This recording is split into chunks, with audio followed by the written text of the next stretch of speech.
Bonjour à toutes et à tous, bienvenue. Aujourd'hui je suis à Pilla en compagnie du maire de la ville, Jérôme Palmade. Bonjour monsieur le maire. Bonjour Alexis, bonjour à tous. Malheureusement, vu le contexte sanitaire actuel que nous connaissons tous, vous n'allez pas pouvoir organiser votre traditionnelle cérémonie des vœux. Exactement, nous avons décidé donc de mettre en place une vidéo que nous communiquerons sur les réseaux sociaux, ce qui permettra de montrer l'ensemble des réalisations passées et nos projets futurs, les vœux que j'exprime avec l'ensemble de mon conseil municipal. Nous allons donc tout au long de cette vidéo découvrir différents lieux de la ville. Je dois préciser que pour la réalisation de cette vidéo, nous avons tous les deux fait un test PCR.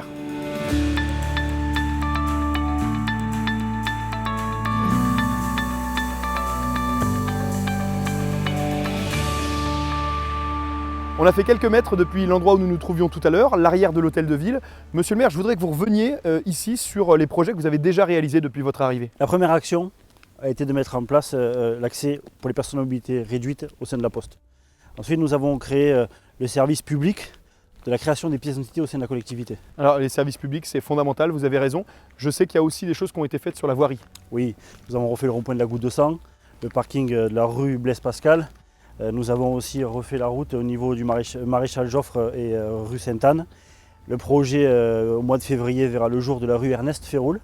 Et au niveau du Camille Petite, une voie douce sera créée pour que les papas et mamans puissent circuler en toute sécurité. Alors je vois que les enfants ne sont pas en reste parce qu'il y a un projet qui se dessine ici au cœur du parc. Qu'est-ce que vous y faites? Eh bien, nous avons tout simplement remis le parc au goût du jour et agrémenté ce parc de 10 jeux supplémentaires. Et nous allons aussi bientôt mettre en place un restaurant, verra le jour, pour que les papas et les mamans qui viendront dîner ou déjeuner puissent le faire en toute sérénité avec leurs enfants qui glissent sur les toboggans. Sur quel thème le restaurant? On ne le connaît pas encore puisque c'est un appel à projet, un appel d'offres. Tout le monde peut candidater. Tout ça, j'imagine, tous ces projets ont un coût qui pèse sur les finances de la ville? Oui, ça pèse, mais si vous voulez, ce projet, typiquement, le projet du parc, n'aurait pas pu voir le jour sans l'aide financière de l'État, qui nous a grandement aidés grâce aux subventions. Maintenant, quand nous sommes arrivés aux affaires, la situation financière était difficile. Et nous avons décidé de ne pas prendre les Pianinques en otage. Nous avons donc baissé le budget du fonctionnement drastiquement, à hauteur de 16%, ce qui nous a permis de pouvoir continuer à investir sur la collectivité, sur la commune, pour le bien des Pianinques et du village. Bon, on a hâte de se retrouver alors ici pour des moments de convivialité. Exactement.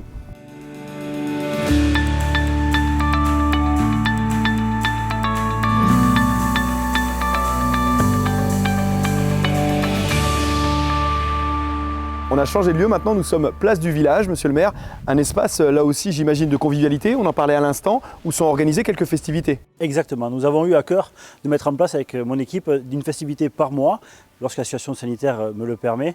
Nous avons créé environ une dizaine de festivités supplémentaires, avec moins, parce que nous avons été vigilants sur le budget. Comme quoi parfois avec moins on peut faire plus. Vous avez la traditionnelle fête du village, les 3 jours de fête, et sur cette place donc nous avons organisé les Jeudis de Pilla. C'est 9 festivités qui sont organisées lors de la période estivale. J'imagine que ces festivités attirent les habitants de la ville bien évidemment, mais aussi une attractivité supplémentaire pour les habitants du territoire? Oui, nous en sommes fiers. Lors des festivités, on a l'occasion de rencontrer pas mal de citoyens des villages aux alentours, ce qui permet de redorer le blason de la commune.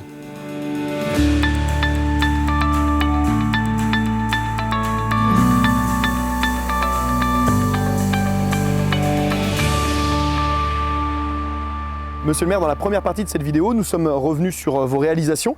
J'aimerais maintenant, dans une seconde partie, qu'on parle des projets.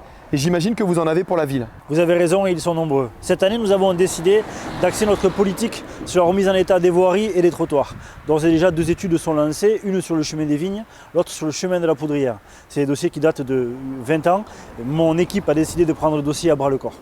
Alors, je vois que vous êtes soucieux de l'état des voiries et je vous en félicite, mais il faut aussi veiller à avoir une ville propre, non? Exactement. La salubrité urbaine et périurbaine, c'est un dossier très important. Dès mon arrivée, nous avons mis en place une brigade verte qui a déjà résolu plusieurs problématiques. Néanmoins, nous souhaitons cette année prendre une société prestataire qui donnera un véritable coup de pouce à nos agents du service technique et un véritable coup de propre sur notre territoire. Alors, c'est un secret pour personne, la ville de Pilla est une ville en accroissement de population. Vous êtes combien d'habitants déjà? L'INSEE nous recense à 9 945. L'ensemble de mes services s'accorde à dire 12 000 habitants. Bon, ça sera une bonne nouvelle alors pour le prochain recensement. Et j'imagine que tout ça s'organise, cette arrivée de population. Nous sommes en train de dresser actuellement le bilan du PLU, du plan local d'urbanisme, que nous allons expliquer et exposer à la population lors du prochain conseil municipal du mois de mars, ce qui nous permettra d'avoir un véritable schéma directeur, schéma d'urbanisme sur la ville. Et alors les infrastructures aussi doivent suivre. Oui, malheureusement, ça n'a pas suivi depuis de nombreuses années. Je l'avais dénoncé lorsque j'étais dans l'opposition en 2017. La ville a grandi de façon exponentielle, sans que rien ne suive derrière. Il en va, je crois, de ma responsabilité de créer un groupe scolaire sur le territoire.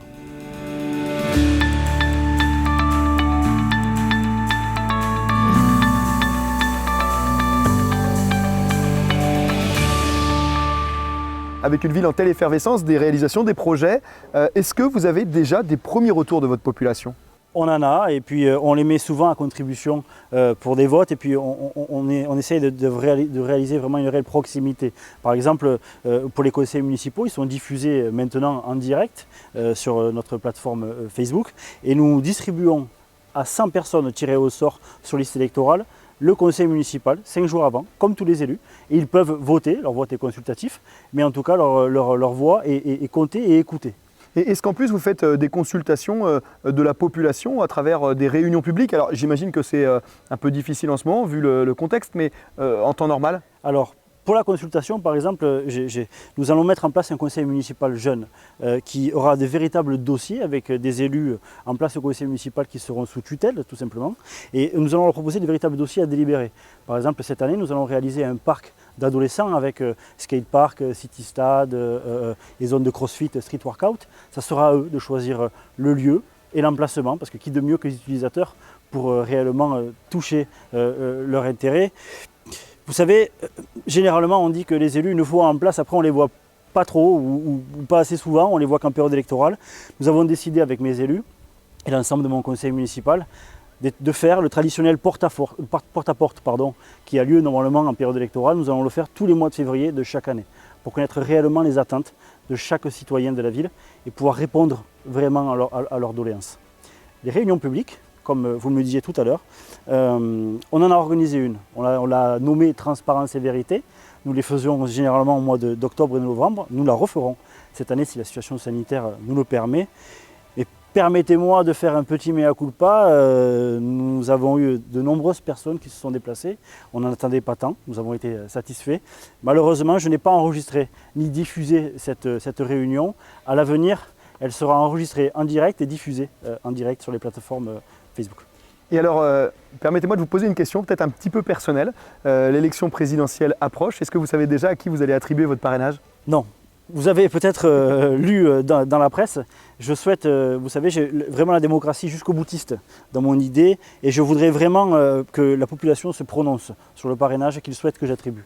Donc dans leur boîte aux lettres, ils vont recevoir cette semaine ou la semaine prochaine un courrier de la ville avec l'ensemble des candidats qui se présentent. Ça sera à eux de voter en mairie sur une semaine en un tour.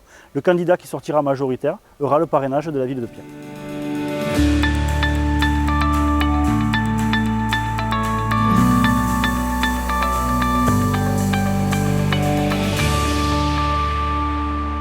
Monsieur le maire, je voudrais vous remercier pour l'accueil sympathique que vous nous avez réservé aujourd'hui. Merci Alexis. Je me répète, mais que c'est une ville dynamique et ça se ressent. Nous sommes en début d'année et je vais vous laisser le mot de la fin pour que vous puissiez vous adresser à vos habitants. Avec grand plaisir. Cher Pianenc, chers amis, la situation sanitaire me contraint de passer par une vidéo pour vous souhaiter les traditionnels vœux. Sachez que l'ensemble de mon équipe, ainsi que l'ensemble des présidents d'associations, se joignent à moi pour vous souhaiter joie, bonheur et réussite pour cette année.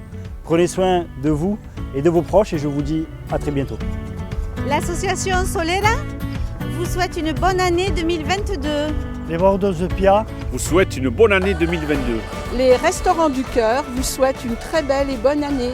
L'association L'Amour du Cheval vous souhaite une bonne et heureuse année 2022. L'école du rugby Pia 13 vous présente leurs meilleurs vœux pour l'année 2022.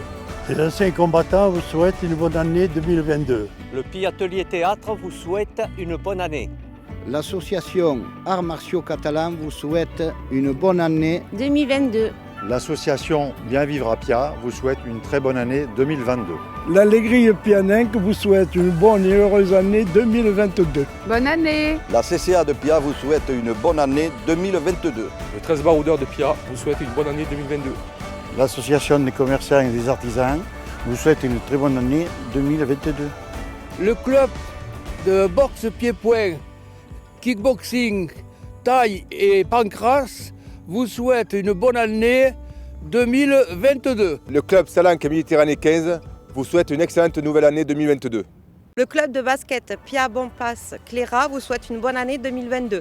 La chorale Cœur à Cœur vous souhaite une excellente année 2022.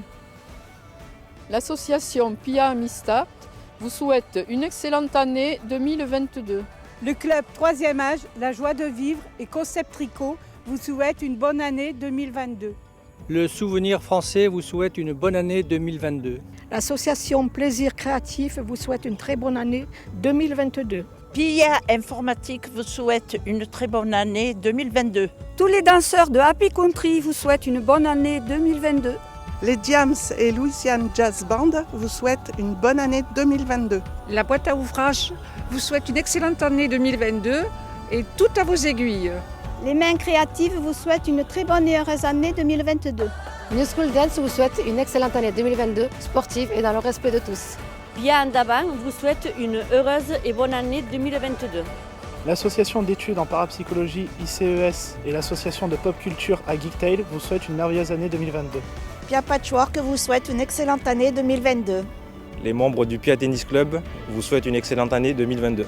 Art et Peinture vous souhaite une bonne année 2022, du rêve, de l'espoir. L'école de musique Musicorbière vous souhaite une bonne année 2022. L'association Unilib Santé et la nouvelle maison de santé pluriprofessionnelle Pia Bonpass Rivesaltes vous souhaitent une excellente année 2022 et surtout une meilleure santé.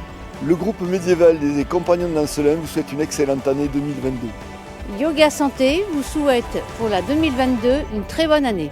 Le club de foot à Pia vous souhaite une excellente année 2022. La Plume Buissonnière vous souhaite une bonne année 2022. Pia Espace Gym vous souhaite une bonne année 2022. L'association Cinéma et Progrès vous souhaite une bonne année 2022.